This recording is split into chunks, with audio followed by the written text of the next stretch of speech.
What inspired Chagsbank? What other business ventures did you manage to do besides Chagsbank? I want us to talk about the future of Chagsbank. You relocating, is it going to be the end of it? Do you have any plans to become a reverend in the future? You're degreed now, you're a civil engineer. What's next?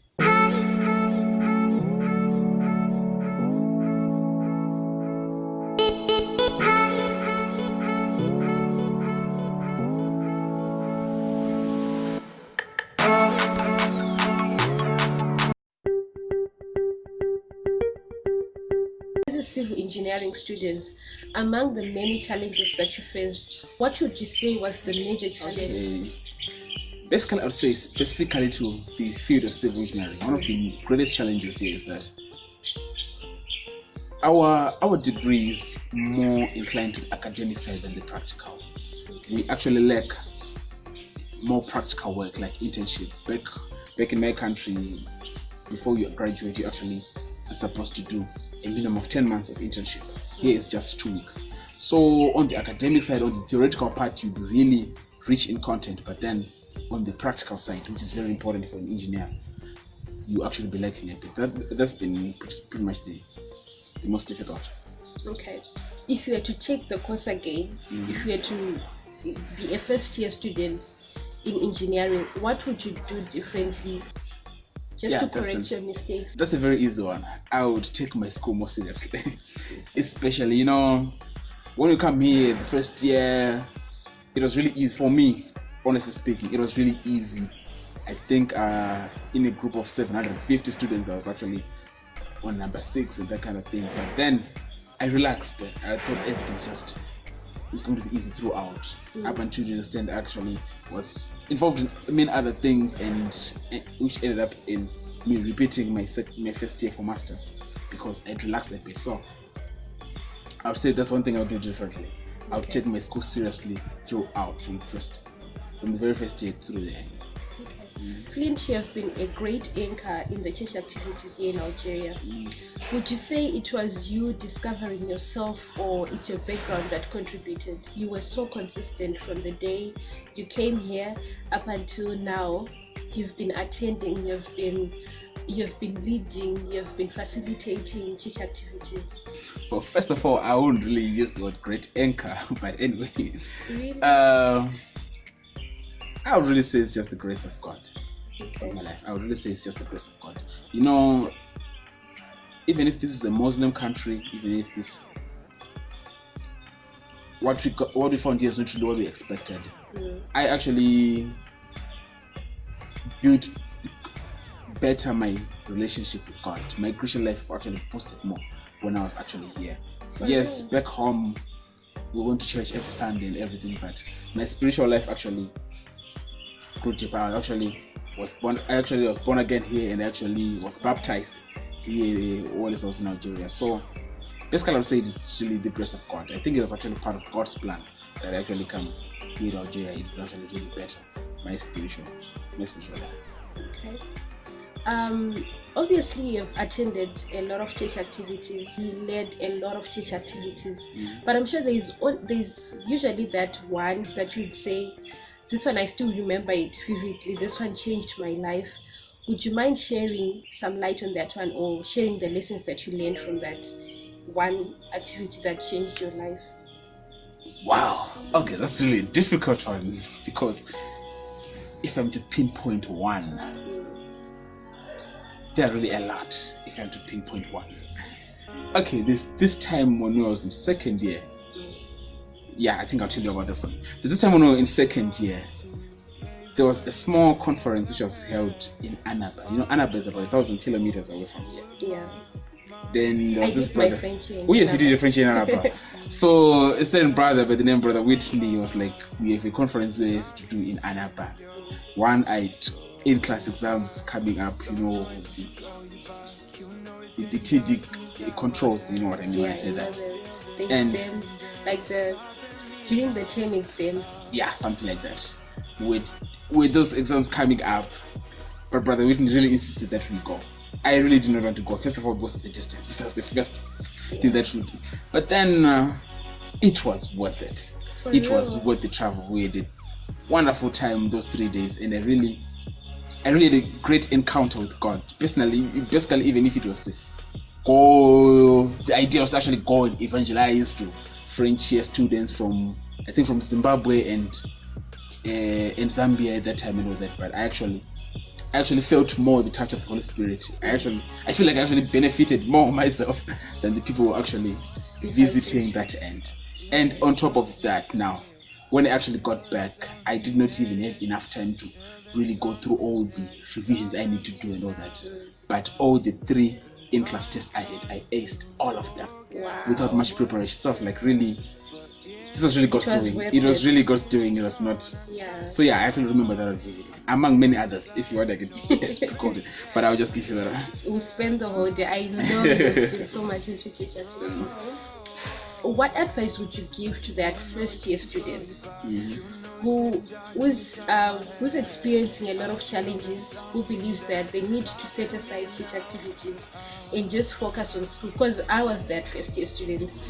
I got to a point where I felt like, you know what, I can't be doing 2 things at the same time. I just need to set aside my church activities and focus more on school. What's your advice? Well, I'm glad you asked that question specifically for church activities. I would say it's just the devil, wherever you are, French students. It's just the devil whispering in your ear.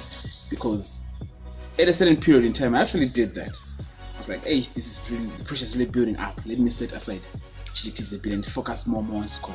But then when I actually liberated that time and I actually distanced a bit, I still found myself occupying that time with something else and still not school. So it was just an excuse. I realized it was just the devil whispering in my ear just to distance me from church, distance me from God, and it was really not worth it. It was really not worth it. So yeah, I would just say it's the devil whispering in. Okay. I wish someone had told me that, because it's actually true. It's actually true. It's not like you'll be on your books 24/7. It's actually true. Let's talk about business. You being the businessman. I like business. Let's talk about business. Let's talk about business. Your business acumen, is it something that you discovered about yourself when you were here, or you had it before you came to Algeria? I would really love to believe that I had it even way before. My first, this is actually a funny story. My first business was when I was actually in Form 2 back at Kwekwe High School. Okay, this is what actually happened. I bought a clutch pencil, those fancy pencils which actually have. I'm sure you know what a clutch pencil is. Do you know what a clutch pencil is? No. Okay, it looks like a Parker pen, but it has small leaves in it. We actually use that one. Exactly. We actually those. Back in my high school, I bought a clutch pencil. Someone asked to buy it for me at a higher price. I was like, no, I refused. Then he really convinced me. I was like, you know what, fine, just as a favor, as a friend. I suppose I was all on who knew where they were sold. I went back to town, I still wanted my pencil. So I took that money, I actually went and I bought another one. Then when I got to school, another person came. Flynn sent me that pencil. Same price. I was like, wait a minute, I'm actually making money out of this. The next time I went to the shops, I bought 2. One for myself and one which likely someone might want to buy. Wow. But at the end of that time, I'd actually sold up to 20 clutch pencils and all. That's one of the small businesses I did when I was back home. But I would say that was my very, very first business. Wow. There's a certain time where I was selling what again? Okay, I'll actually bore you with the details, but the whole idea of being business-minded, I think it grew on me while I was still back home. Here, I think I actually got an opportunity to expand that. And I still feel like I'm still the best. I feel to expand even much more. But just to a certain extent, it was just really small extent. It was bit in me before even coming here. What inspired Chucksburg? What inspired Chucksburg? Okay, once again, it doesn't easy. A lot of books I've read on motivational speakers, I've listened to. They say one thing over and over again to say, if you want to do a business, do not look for where the money is, but rather identify a problem, find a solution to it, and society will always pay you for it. I agree. So the whole idea of all the activities I do in Chucksburg and all that, this all started by me actually identifying a problem that I actually was facing. I actually was facing at that point, and then when I found a solution to it, I was like, you know what, I can monetize this. Because if I'm having a hard time finding a means to pay for something online, if I'm having a hard time getting access to a credit card in Algeria, it means 1 or 2 or 5 other people are having a hard time with the same thing. So that's how the whole thing actually. Okay. Yeah. What other business ventures did you manage to do besides Chag's Bank? I know you have some others running. Well, I've had 1 or 2 which actually failed and some were successful. For starters, here in Algeria, when I was actually at my residence, first, second year, third year, fourth year, I was actually the guy who did printing, photocopying, and scanning in my room. For real? Oh yes. I never got to know about it. Oh, this was a boys' city. This was a boys' residence thing. Okay. Not only that, I sold airtime at some point in my room. Yes. Wow. In second year. Then somehow that collapsed. Okay. I actually did internet business. You know those small modems. I was renting out. I actually bought 3 of them. That one totally failed. That one totally flopped. But anyway, it was worth it. I learned something from there. Yeah. Then what else? I sold phones at some point. Oh yes, I actually sold phones. Then for some reason, I actually ended up selling. So yeah, there've been 1 or 2. There've 1 or 2. There've 1 or 2 things. Let's look into some of the challenges and limitations that you're facing, or that you might have faced doing business in Algeria. Challenges and limitations. Okay. Oh, the biggest one would be the businesses that we do in this country. It's only between me and other foreigner students. It would have been a wonderful thing. It would even be a wonderful thing if the laws of the country would actually allow me to actually expand even to Algerians and all that. If that were possible. Maybe even over the shop here. I don't know. I don't know. But anyway, that's the main limitation to say. The small business that we do here is mostly limited to between among us as foreigners basically. Some may say it's a good thing, some may say it's a bad thing, but anyway, that's one of the main limitations. The second one is that there's also school by the side. If you want to focus on so much business, it is a huge blowback. Trust me, it does. You still have to remember that, hey, you came here on scholarship, you're actually supposed to be learning, you're supposed to be focusing on your studies and all. So the discipline to actually split your attention, that takes a high level of discipline. I've learned that the hard way. But you're here now. By the grace of God. Stronger. So my next question, I'm sure everyone who wants to interview or who had an intention to interview, is one question that they would want to ask you. How did you manage to have a good balance between school, business, and church activities? The answer to that question is, I didn't. For real? I consider you to be someone who has been able to have a good balance. Okay, by the grace of God, here I am still standing and all, but it was really hard. Finding that balance is not easy. It's not easy. One or the other. It's like you cannot really split 1/3 of your attention to the business, 1/3 of your attention to the church activities, and 1/3 of your attention to school. It's really different. That's actually one of the reasons why, as I mentioned earlier on, that I actually ended up repeating my first year of masters because I had not balanced well. I would say very much that I have learned from my mistakes. That much I can actually affirm. But finding that balance, it takes a lot of discipline. But then again, you just have to end up prioritizing at some point. Okay. If you see that no, this is too much pressure, this is too much that I can handle, you can just let go of some of it, especially in the business aspect. Because school, there's no way I can just let go of school. But then if you just at some point when I see that I have too much on my hands, let go of something that you actually can afford. Then handling. But otherwise, it takes a lot of discipline to actually have that balance. But it's doable. That's the thing. It's doable. Yes, please. Because I remember there's a time where you say Chag's Bank is closed right now.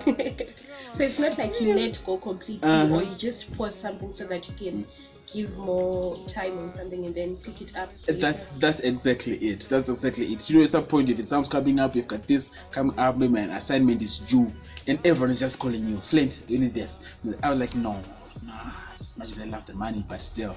Not now. At this point in time, this is more priority. It's the same thing when I actually go to church, when I actually have a church service, even the prayer group at my residence. My phone will be totally off. People who work with me daily, they know that if you want to look for Flint, between 7 p.m. and 8 p.m., if you go to his room, you'll find him. If you call him on his phone, you cannot find him. Okay. Because at that point, there's something that is more important. So that's basically some of the things that you develop in terms of trying to find that balance. Okay. Among the seniors that came before you, which one would you pinpoint to say he inspired you and he helped you in the way that you integrated into the system, and why? Okay, well, in a nutshell, I can say there are a lot of people who really contributed, be it at the spiritual aspect of my life, be it at the business side, be it even at academics and all. But I think if I was to actually pick out one person, I'd say Chagweda. I have a senior in Oran, his name was Chagweda. Okay. Oh, that guy used to sit down with me and lay out the facts of life in every aspect, be spiritually, about my prayer life, be it even about my studies. He also did civil engineering, by the way. He's currently in Zimbabwe working, and even up to now I call him every time just to keep on getting more inspiration. It's like I'm walking right in his in the same footpath that he did. And he's the guy who has inspired me and still is inspiring me in terms of every aspect in the nation. Okay. My last question to you, I want us to talk about the future of Chag's Bank. You relocating, is it going to be the end of it? Well, I'd love to think no, definitely not. No, Chag's Bank will definitely still continue. If anything, it will actually expand. Wow. It will definitely actually expand. Something that we are working on with even some associates of mine on the bank. Don't worry, the bank still. This is just the beginning. This is just the beginning of it. And my relocating from the country does not really actually doesn't really need to affect anything. So it's good news to us. We thought we wouldn't be able to do our online shopping. So do you have any plans to become a reverend in the future, a pastor, reverend, or anything like that? If you're asking me about my plans, then definitely not. But then again, these are Flint's plans. I don't know God's plans. If He does want me to get in ministry, okay, in due time, I'm sure He will let me know. But me personally, no. No. For now, no. Not for now, no. Okay. Not for now. No. Let's not say for now. Okay. But I would want to be a motivational speaker though. Motivational speaker. It definitely, because basically I like encouraging people. Sometimes when given a platform, or sometimes even you ask all of my juniors, they tell you that when you come to Flint's room, you actually give you 1 or 2 words that will actually challenge you a bit. I feel I really need to expand in that direction a lot. But ministry, I don't know. Okay. You're degreed now, you're a civil engineer. What's next? The job and the money. Isn't that what they told us since grade 1, that you should work hard in school and get a degree and then get a job and get so that's what's next. No PhD. Okay. No, definitely. Oh my God, definitely not.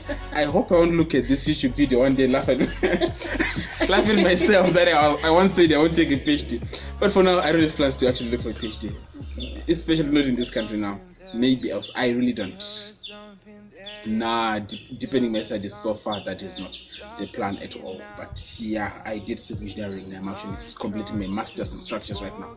I actually really need to be on the ground, wear that helmet, be in that engineer's office. I really have to. Before moving on to anything else, I really need that. That's it, guys, from us today. Engineer Chagweda, thank you so much for joining me on my channel. I wish you all the best and may God guide you into His purpose for your life. Amen. Thank you so much for having me. Thank you. Until next time, you guys. See you in my next episode.